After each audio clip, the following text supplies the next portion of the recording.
Welcome to Sporting News Audio. My name is David A. Arnott, sitting here with Chris Bahr, and we're going to be talking about one of the most wonderful times of the year. No, not Christmas, but the trading deadline in Major League Baseball. And there are several huge names that are out there that are available, either acknowledged, known, or widely speculated to be available. Guy that's known to be available is Roy Oswalt. A lot of rumors are flying fast and heavy right now.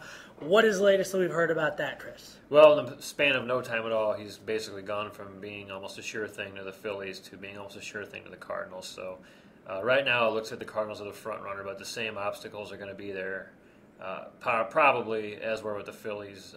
Oswalt is signed through next year for $16 million next year and has an option for 2012 also for $16 million. And the reports were that, in order to go to the Phillies, he'd want them to pick up that $16 million for 2012. Looks like maybe with the Cardinals you might be a little more flexible with that, but you're still looking at a guy who you're going to pay $16 million next year and have to give up prospects for. So I think any trade is going to be tough, but right now it looks like the Cardinals might be the team that could make it happen. What kind of price are they looking at having to pay for him? You're probably going to talk about at least one top-notch prospect, if not two or three prospects total.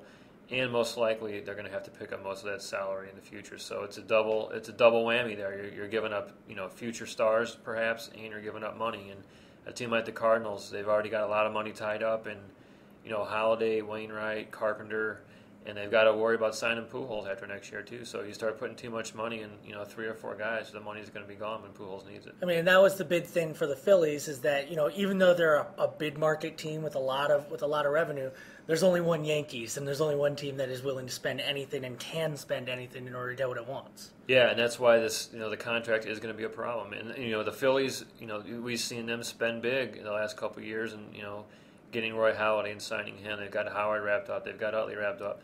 But after a while, you've only got so much money to go around, and you can't bury $16 million in a guy like Oswalt. Speaking of the Phillies, I heard what I thought was a ludicrous trade rumor, but that they were looking at trading Jason Worth, who, after Chase Utley, there's a strong argument to be made, is their second best position player. Why in the world would they do a thing like that? Well, he's going to be a free agent after this season, and he's one way to clear up some money. He's got a pretty big contract, and if you're going to get Oswalt or a guy like that, you're going to have to give something up. And a free agent to be, probably not going to bring him back. So he's a valuable piece. Obviously, he has a lot of value. So other teams are going to want something like that in return. But yeah, he's such a big part of that lineup, and he's a right-handed hitter in a lineup that's very left-handed, and he's protection for Ryan Howard. So if you give him up, you maybe make your pitching stronger, but you make your offense weaker. Who are the other guys, star-type players that are out there that are on the block that we pretty much know are on the block, I should say?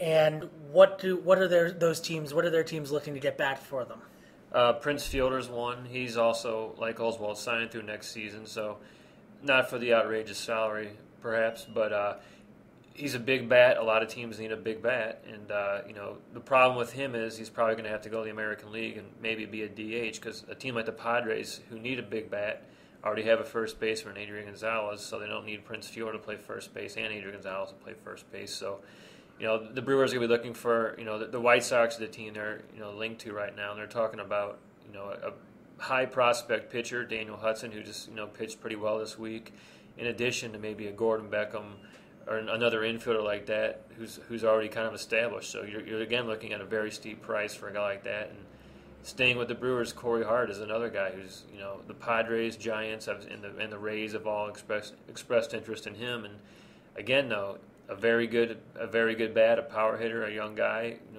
a very good all-around player. But you're going to end up talking about big prospects again for him.